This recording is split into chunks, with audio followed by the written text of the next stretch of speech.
Hello students, welcome to our channel Scholarly Minds. So today we are going to deal with BPSC 110 Global Politics. आज हम इस subject के कुछ important questions deal करने वाले हैं जो आपकी जून एग्जामिनेशन के लिए काफ़ी इंपॉर्टेंट हो सकते हैं. अगर आपको ये वीडियो पसंद आता है तो please like the video and subscribe to our channel. One more thing I would like to add here is, अगर आपको इस सब्जेक्ट के गेस्ट पेपर्स परचेज करने हैं तो आप आ सकते हैं shop.hindustanknowledge.com पर like this and you can write your subject code. और आप देख सकते हैं गेस्ट पेपर्स आ चुके हैं. ईज़िली आप यहाँ से परचेज़ कर सकते हैं. अगर कोई भी इशू आता है आपको परचेज़ करने में तो you can contact us at 9580023321 पर. Okay, let's begin with our questions. Describe the international efforts to deal with the human rights of refugee. Refugee are the people who leave their own country because of war, violence, persecution, natural disaster, or fear of their safety. They move to another country to seek protection and better life. Refugee often faces problems such as lack of food, shelter, healthcare, education, and security.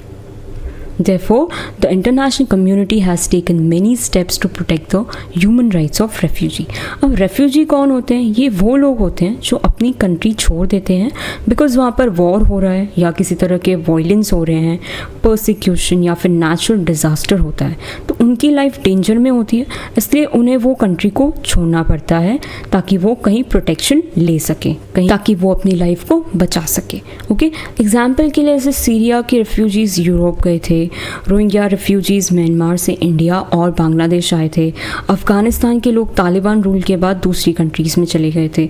तो refugee को बहुत problem face करनी पड़ती है. As we can see कि उन्हें shelter नहीं मिल पाता है, हेल्थ केयर का फैसिलिटी नहीं मिल पाता है, खाना नहीं मिल पाता है, एजुकेशन और सिक्योरिटी के लिए भी इश्यूज़ फेस उन्हें करने पड़ते हैं.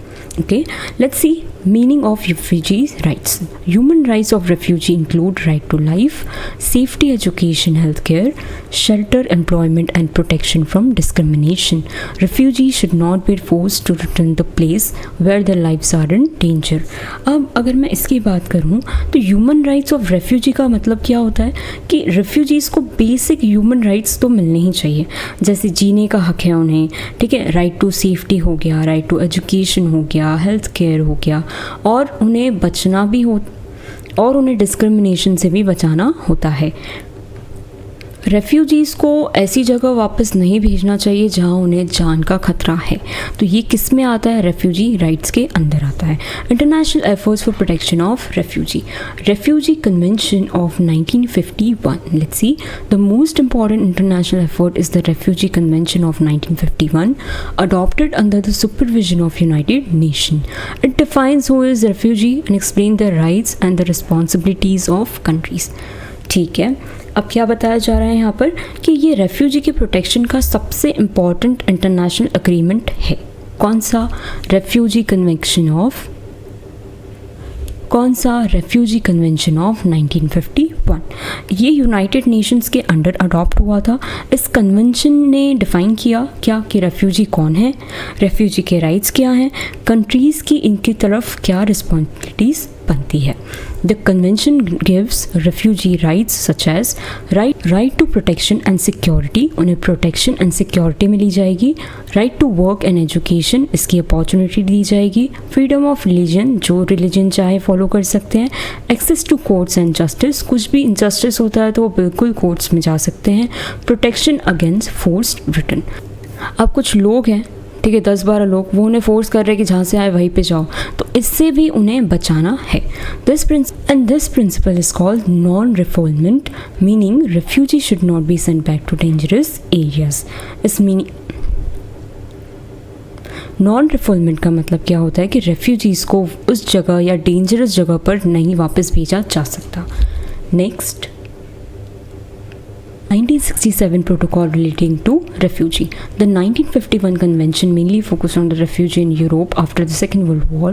Later, 1967 Protocol removed geographical and time limitations so that refugee all over the world would receive protection. 1951 Convention initially सिर्फ यूरोप और सेकेंड वर्ल्ड वॉर के रेफ्यूजीज़ पर ही फोकस था. बाद में 1967 का जो प्रोटोकॉल आया, इसने टाइम लिमिटेशन रिमूव कर दी और जोग्राफिकल लिमिटेशंस को भी हटा दिया. मतलब अब दुनिया के किसी भी कंट्री के रेफ्यूजी को प्रोटेक्शन मिल सकता है. सिंपल लैंग्वेज में कहूँ तो 1951 कन्वेंशन को ज़्यादा ग्लोबल और यूनिवर्सल बना दिया गया. इसमें अब सारे रेफ्यूजीज़ कवर होते हैं और उन्हें ये राइट दिया जाता है. Role of UNHCR, the United Nation High Commissioner for refugees was established in 1950 to protect refugee and provide humanitarian assistance. Its main function are providing food, shelter, medical help, helping refugee return home safely, supporting resettlement in other countries, protecting refugee children and women, promoting education and employment. अब बात आती है UNHCR की. इसका full form हम पढ़ चुके हैं, United Nation High Commissioner for refugee. ये ऑर्गेनाइजेशन कब इस्टेब्लिश हुआ था? 1950 में. इसका मेन काम क्या था? रेफ्यूजी की हेल्प करना, फूड एंड शेल्टर प्रोवाइड करना, रेफ्यूजी कैंप्स में खाना और रहने की फैसिलिटी देना, सेफली जैसी सिचुएशन ठीक हो जाती है उन्हें सेफली अपने घर भेज देना या फिर उन्हें दूसरी कंट्रीज़ में सेटल करवा देना, विमेन एंड चिल्ड्रन का स्पेशल ध्यान रखना, एजुकेशन और एम्प्लॉयमेंट की अपॉर्चुनिटी उन्हें देना. UNHCR work in many countries affected by conflict and displacement. UNHCR हर उस कंट्री में काम करती है जहाँ पे लड़ाई झगड़े हो रहे हैं या फिर डिस्प्लेसमेंट हो रहा है. Universal Declaration of Human Rights 1948. The Universal Declaration of Human Rights recognize that every person has basic human rights. Article 14 state that people have the right to seek asylum in another country when they face persecution. This become an important basis for refugee protection. 1948 में Universal Declaration of Human Rights यानी UDHR adopt हुआ था. ये declare करता है कि हर इंसान के पास बेसिक ह्यूमन राइट्स होने चाहिए. इसमें लिखा है कि अगर किसी पर्सन को परसिक्यूशन फेस करना हो तो उसके दूसरे कंट्री में असाइलम लेने का राइट है. अब असाइलम का मतलब क्या होता है? दूसरी कंट्री में प्रोटेक्शन लेना. और डिक्लेरेशन का मतलब क्या होता है? एक ऑफिशियल स्टेटमेंट या announcement. Okay. Global compact on refugee 2018. The Global Compact on Refugee was adopted to improve international cooperation. It encouraged countries to share responsibility and support refugee. अब Global Compact की बात करते हैं. 2018 में Global Compact on Refugee adopt हुआ था. इसका main M था कि इंटरनेशनल कॉपरेशन को इम्प्रूव करना है. ठीक. इसके ऑब्जेक्टिव्स क्या थे? Reducing pressure on host countries पे प्रेशर कम करना, improving refugee on self reliance, उन्हें सेल्फ रिलायंट बनाना, expanding access to education and job, access देना उन रेफ्यूजीज़ को किसके लिए? एजुकेशन के लिए और जॉब्स के लिए. क्रिएटिंग लॉन्ग टर्म सोल्यूशन, उनके लिए थोड़ा अच्छा सोल्यूशन देना लॉन्ग टर्म, जो शॉर्ट टर्म ना हो, हमेशा के लिए उनके लिए बेनिफिशियल रहे. Challenges in protecting refugee. क्या क्या चैलेंजेस फेस करने पड़ते हैं? Despite international efforts, refugee still faces many problems. Overcrowded camps, lack of resources, discrimination and racism, human trafficking, limited employment opportunities. Many countries also hesitate to accept large number of refugees. बात हो रही है कि क्या क्या refugees को challenges face करने पड़ते हैं. कभी कभी बहुत ज़्यादा लोग कैंप में रहते हैं तो वो ओवरक्राउडेड हो जाता है, फूड और मेडिसिन कम पड़ जाती है, रेफ्यूजीज़ के साथ थोड़ा अनफेयर बिहेवियर होता है, रेफ्यूजीज़ का इलीगल एक्सप्लॉयटेशन भी होता है एंड एम्प्लॉयमेंट अपॉर्चुनिटीज़ भी उन्हें कम मिलती है. यही बात यहाँ पे कही जा रही है और बहुत सी कंट्रीज़ हेजिटेट करती है कि बहुत सारे रेफ्यूजीज़ ना आ जाएं हमारे यहाँ. क्योंकि आप देखिए कि अगर खाने वाले, ये एक पिज़्ज़ा है, कितने पीसेस है? 4. और खाने वाले अगर 20 आ जाए तो you can not divide this, right? क्योंकि किसी का भी पेट नहीं भर सकता इसमें. तो इसी तरह से रिसोर्सेज की भी बात होती है कि अगर जगह लिमिटेड है, रिसोर्सेज लिमिटेड है, तो हम बाहर के लोगों को कैसे सर्व कर पाएंगे? Correct. Conclusion. International organisation and agreements have planned an important role in protecting refugee rights. The Refugee Convention, UNHCR, and global agreements provide safety and support to displaced people. However, strong international cooperation is still needed to ensure that refugees live with dignity, security, and respect for human rights. Conclusion की बात अगर हम करते हैं तो international organisation and agreements refugee को protect करने में एक इम्पॉर्टेंट रोल प्ले करते हैं. हमने देखा है ये 1951 रेफ्यूजी कन्वेंशन, UNHCR और ग्लोबल अग्रीमेंट्स रेफ्यूजी को सेफ्टी और डिग्निटी प्रोवाइड करते हैं. लेकिन अभी भी स्ट्रॉन्गर इंटरनेशनल कोऑपरेशन की ज़रूरत है ताकि हम इन्हें अच्छे से इनकी केयर कर सकें और इन्हें अच्छे से रख सकें. How does India deal with refugee and migrants? India has a long history of giving shelter to people who leave their country because of war, violence, poverty and natural disasters. Refugee and migrants come to India for safety and employment, education and better living condition. India deals with them through humanitarian support, government policies and cooperation with international organization. See India की history तो बहुत ही पुरानी है refugees को shelter लेने के बारे में, करेक्ट. इंडिया में रेफ्यूजी और माइग्रेंट डिफरेंट कंट्रीज़ से आते हैं. कहाँ से आते हैं? बांग्लादेश हो गया, म्यांमार हो गया, है ना, और अफ़गानिस्तान, श्रीलंका. हम ये आगे पढ़ेंगे. लेकिन सबसे पहले हम देखते हैं कि रेफ्यूजी और माइग्रेंट में क्या डिफरेंस है और ये क्यों आते हैं. रेफ्यूजी और माइग्रेंट इंडिया क्यों आते हैं? ताकि सेफ्टी मिल सके, एम्प्लॉयमेंट मिल सके, एजुकेशन और बेटर लिविंग कंडीशन मिल सके. और वजह क्या क्या हो सकती है? वॉर, वायलेंस, पॉवर्टी हो सकती है, नेचुरल डिज़ास्टर हो सके. और इंडिया इसे किस तरह से डील करता है वो हम अब आगे देखने वाले हैं. सबसे पहले रेफ्यूजी का मतलब क्या होता है? जो अपनी कंट्री छोड़ते हैं डर की वजह से, फियर ऑफ किसका? परसिक्यूशन, कन्फ्लिक्ट, वॉर और human rights violation. They need protection and safety in another country. उनको खुद की कंट्री में सेफ फील नहीं हो रहा है, इसलिए वो कहीं और आकर रहते हैं. माइग्रेंट्स किसे कहते हैं? जो बेटर जॉब्स, एजुकेशन या अपॉर्चुनिटीज़ के लिए मूव कर जाते हैं. ये अपने बेनिफिट के लिए मूव करते हैं. There movement is usually voluntary. अपनी इच्छा से मूव करते हैं ये लोग. India receive refugees and migrants from neighboring countries such as Bangladesh, Myanmar, Afghanistan and Sri Lanka. India की policy क्या है towards refugee? Let's see. India is not a signatory to 1951 Refugee Convention and its protocol 1967, but it still provides protection to many refugees on humanitarian grounds. See, हमने sign नहीं किया है 1950 refugee convention को या फिर उसके प्रोटोकॉल को, लेकिन फिर भी ह्यूमैनिटेरियन ग्राउंड्स पे हम रेफ्यूजीज़ को प्रोटेक्शन प्रोवाइड करते हैं. अतिथि देवो भव, correct. The Indian government allow refugees to stay temporarily and provide basic facilities such as food, shelter, healthcare and education. Different refugee groups have been treated differently depending on the situation. India क्या allow करती है refugees को कि आप कुछ वक्त तक यहाँ पर रह सकते हैं. उन्हें बेसिक फैसिलिटीज़ भी प्रोवाइड कराई जाती हैं, जैसे फूड हो गया, शेल्टर हो गया, अगर मेडिकल केयर उन्हें चाहिए तो वो भी हो गई. अलग अलग रेफ्यूजी ग्रुप्स को अलग अलग ट्रीटमेंट दिया जाता है उनकी सिचुएशन के हिसाब से, ठीक है. फॉर एग्जाम्पल, तिब्बतन रेफ्यूजी वो given settlement facilities and educational support. Sri Lankan Tamil refugee were provided camps and welfare assistance. Refugee from Afghanistan and Myanmar received humanitarian add. क्या आपने देखा? ये समझ में आई? एग्जाम्पल था. India also work with United Nation High Commissioner for refugees for refugee registration and assistance. India किनके साथ काम करता है? इनके साथ भी काम करता है ताकि वो ऐसे रेफ्यूजीज़ का रजिस्ट्रेशन करवा सके और असिस्टेंस भी रख सके. India's approach towards migrants.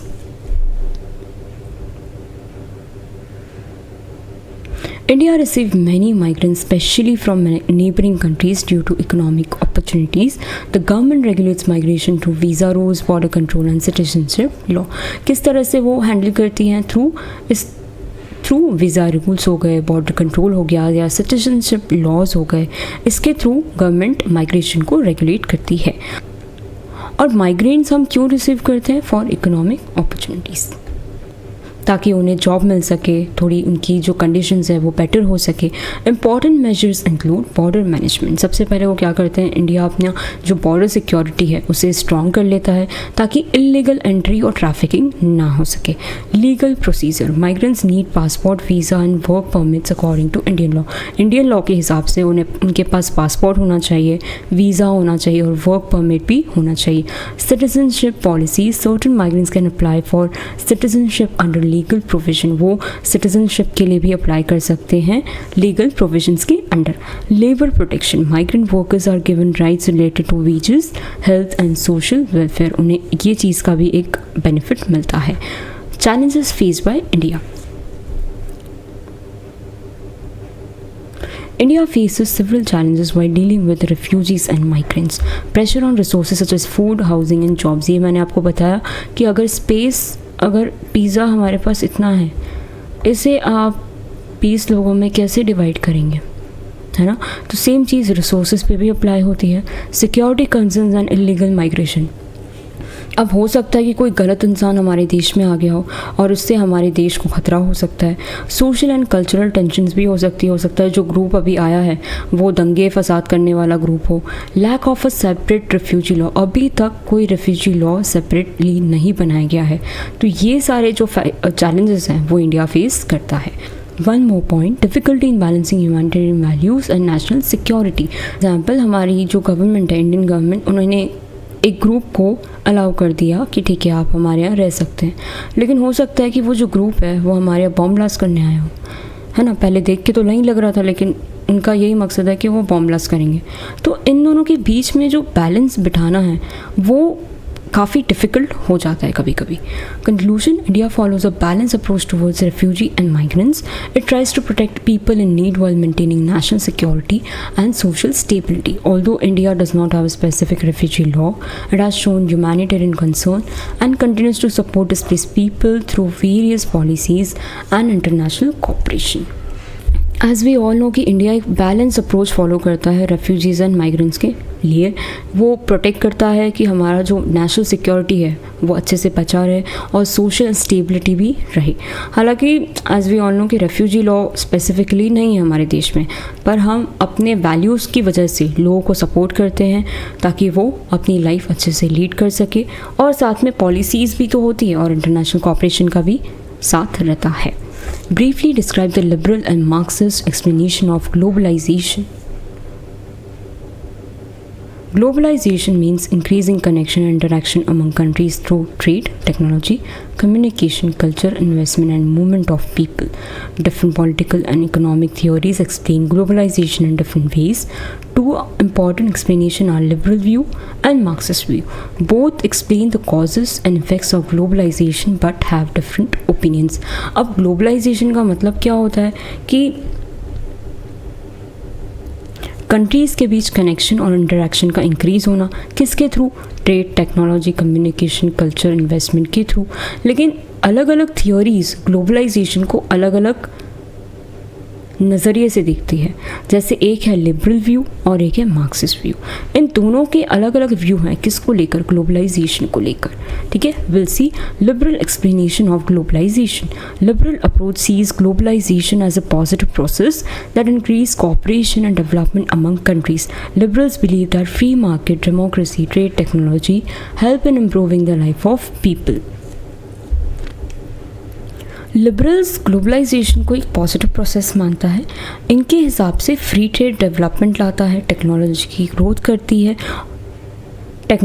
Growth करती है और डेमोक्रेसी स्प्रेड होती है। अब सबसे इम्पॉर्टेंट फीचर्स क्या हैं लिबरल व्यू के? Free trade and open markets. Liberals support free trade between countries. They believe that removing barriers like tax and restriction increase business and economic growth. Liberals believe करते हैं कि trade barriers कम होने चाहिए, इससे business भी बढ़ता है और इकोनॉमी ग्रो करती है। फॉर एग्जांपल, इंडिया ने लिबरलाइजेशन के बाद फॉरेन कंपनीज़ को अलाउ किया कि ठीक है आप आइए, अब हमारे यहाँ इन्वेस्टमेंट कीजिए, इससे हमारा भी डेवलपमेंट होगा और उनका तो हो गई of course economic development. According to liberals, globalisation create jobs, improve industries, increase investment, raises living standard. Developing countries can benefit by joining the world economy. Globalisation job और इन्वेस्टमेंट इंक्रीज करता है, living standards भी improve होते हैं और developing countries can benefit by joining world economy. हम world economy को भी ज्वाइन कर पाते हैं। अब इसका अगर बेस्ट एग्जांपल मैं दूँ तो आईटी सेक्टर का जो ग्रोथ हुआ है इंडिया में वो ग्लोबलाइजेशन की वजह से ही हुआ है। Spread of technology and knowledge, globalisation allow countries to share technology, education and information. The internet and modern communication system have made the world more connected. अब इसकी बात करते हैं हम internet and communication. Now internet and communication system ने दुनिया को connect कर दिया। आज ऑनलाइन एजुकेशन और इंटरनेशनल बिजनेस दोनों ही पॉसिबल है। अगर आज कोई पर्सन यहाँ से बिजनेस कर रहा है तो उसे इंटरनेशनल ऑर्डर्स भी आते हैं और वो वहाँ तक भी भेजता है। Now moving on further, international corporation. Liberals believe that international organizations such as United Nations, World Trade Organization, International Monetary Fund help maintain peace and promote cooperation among nations. Liberals का ये मानना है कि इंटरनेशनल ऑर्गेनाइजेशन जैसे कि UN हो गया, WTO हो गया, IMF हो गया, ये जो ऑर्गेनाइजेशन है ये कॉपरेशन इंक्रीज़ करता है, हमारी जो कंट्रीज़ है उसके बीच पीस को बढ़ाता है। Promotion of democracy, liberals argue that globalization support democratic values, human rights and international understanding. Thus liberal consider globalization as a force for progress and peace. इसीलिए लिबरल्स को ग्लोबलाइजेशन बहुत पसंद आता है क्योंकि globalization democratic values, human rights, international understanding इन चीज़ों को भी बहुत प्रमोट करता है, सपोर्ट भी करता है। ठीक है, तो इसीलिए लिबरल्स को ये चीज़ बहुत अच्छी लगती है क्योंकि उन्हें लगता है कि यही चीज़ है जिससे प्रोग्रेस भी होगा और पीस भी प्रमोट होगा। अब बात करते हैं मार्क्सिस्ट एक्सप्लेनेशन ऑफ ग्लोबलाइजेशन के बारे में। Marxist approach gives a critical view of globalisation. Marxist believe that globalization mainly benefit rich countries such as large companies while poor companies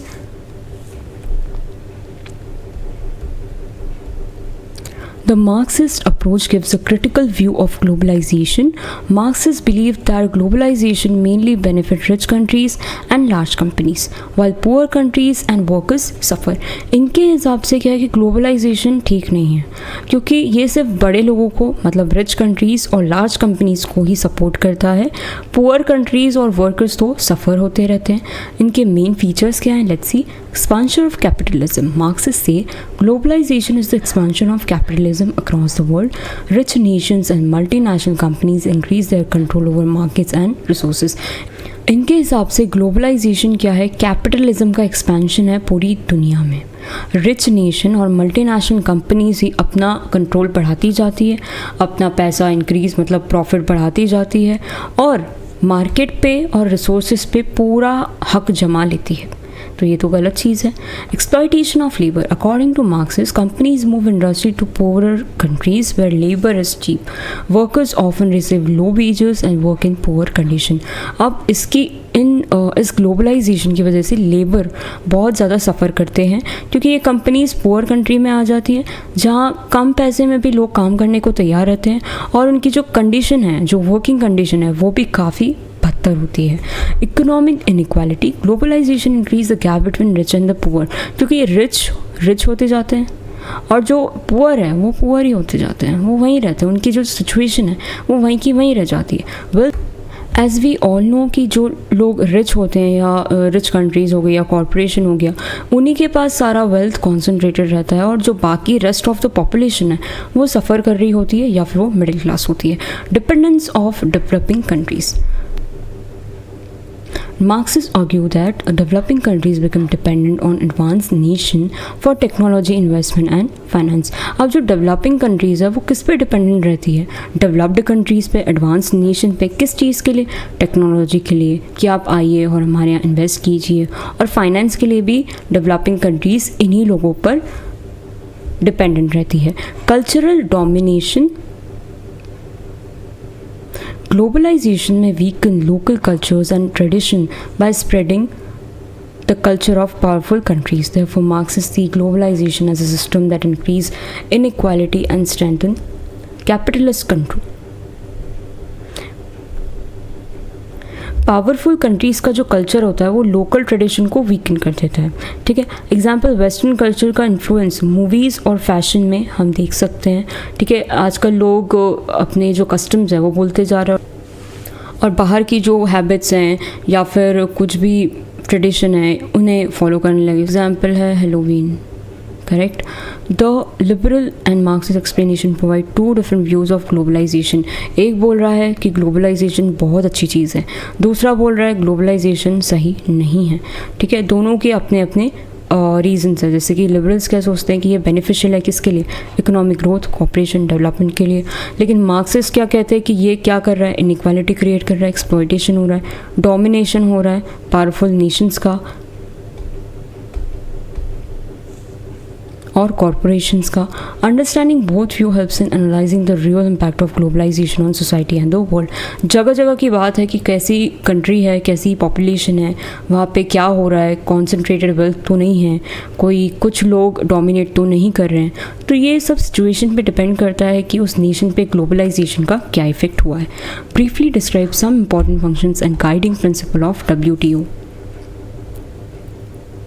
The World Trade Organization is an international organization that regulates trade between countries. It was established in 1995 and replaced the General Agreement on Tariff and Trade (GATT). The main aim of WTO is to make international trade smooth, fair, and free from unnecessary barriers. It helps countries to solve trade disputes and encourage economic cooperation.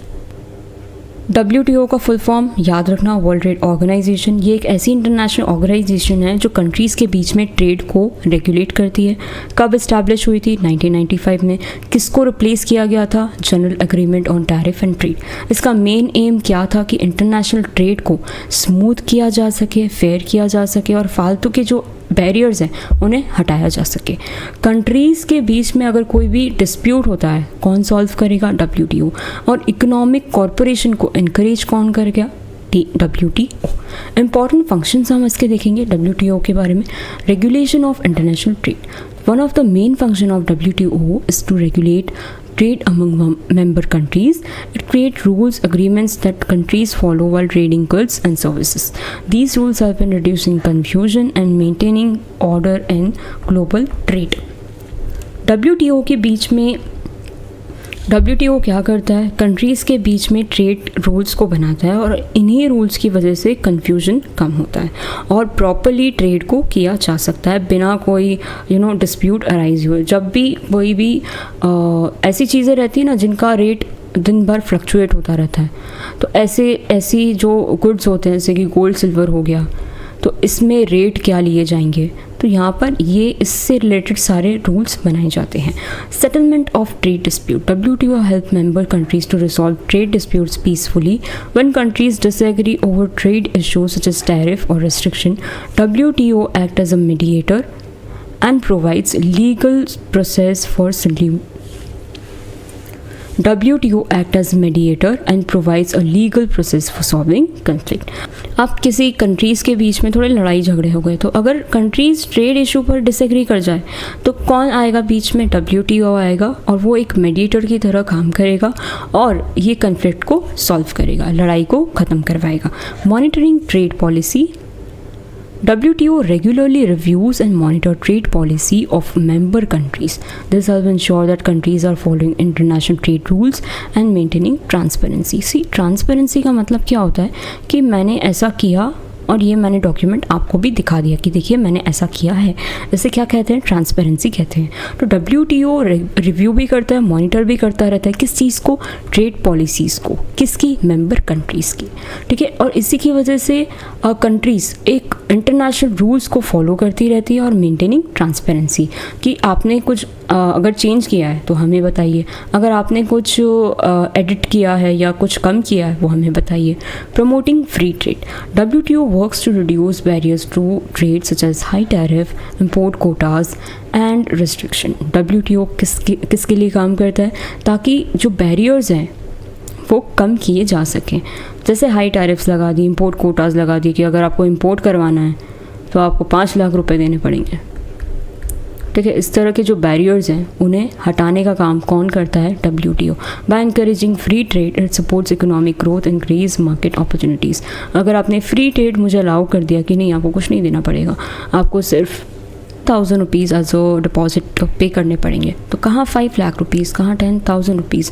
अब इसकी वजह से आपने क्या किया, economic growth को support किया है और मार्केट अपॉर्चुनिटीज़ को भी सपोर्ट किया है।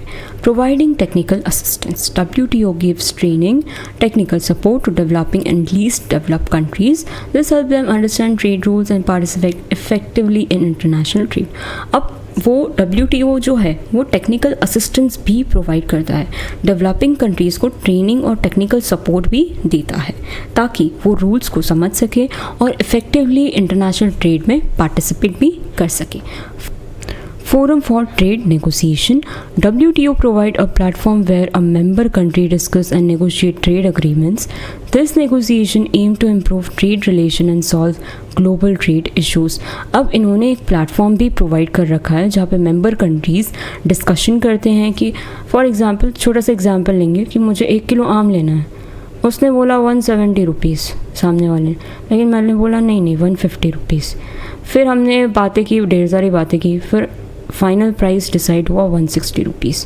ठीक है, तो यहाँ पे अगर मैं एक इंटरनेशनल लेवल की बात करूँ, ठीक है, अब इसके आगे आप बिलियन लगा दीजिए, बिलियन डॉलर्स लगा दीजिए, करेक्ट। तो क्या फिक्स हुआ, तो ये नेगोशिएट करने के लिए, डिस्कशन करने के लिए एक प्लेटफॉर्म है कि इस रेट पे मुझे ख़रीदना है, इस रेट पे मुझे बेचना है। This negotiation aim to improve trade relation, इसकी वजह से ट्रेड रिलेशंस अच्छे होंगे और सॉल्व ग्लोबल ट्रेड इश्यूज़। कि उसने तो मुझे बोला कि वो तो मुझे 159 में दे देगा, तो यहाँ पे ये बोल रहे नहीं हमारी क्वालिटी अच्छी है, आप बिल्कुल एक बार ट्रायल कीजिए। तो यहाँ पे प्रॉपर डिस्कशन किया जा सकता है। Guiding principle of WTO non discrimination, इस जगह पर सारे मेंबर्स इक्वल हैं। This principle means that all member country should be treated equally. आप मेरे फेवरेट हैं, आपको 20% डिस्काउंट, ऐसा नहीं कर सकते यहाँ पे, क्योंकि यहाँ पे सारे कंट्रीज़ क्या हैं, equal. A country should not favour one trading partner over another. Equal treatment promotes fairness in international trade, क्योंकि आपने इन्हें अगर 100 में बेचा है तो आपको दूसरी कंट्री को भी 100 रुपीज़ में ही सेल करना पड़ेगा। Free and open trade, let's see.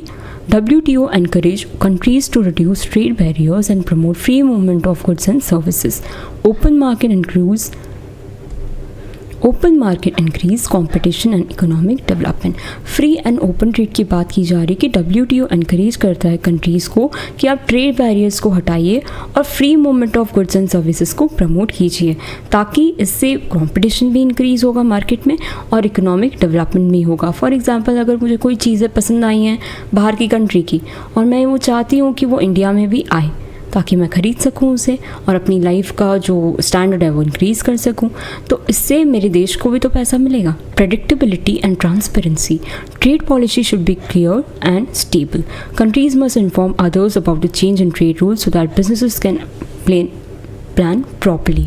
अब अगर कोई भी कंट्री कुछ भी रूल्स वगैरह चेंज करती है तो उन्हें बताना पड़ेगा बिजनेसेस को, ताकि वो प्रॉपरली प्लान कर सके। फॉर एग्जांपल, कोई फ़ीस के बारे में कि पहले 10,000 फ़ीस लगती थी इस चीज़ के लिए, लेकिन अब उसमें प्लस 2,000 कर दिया गया है।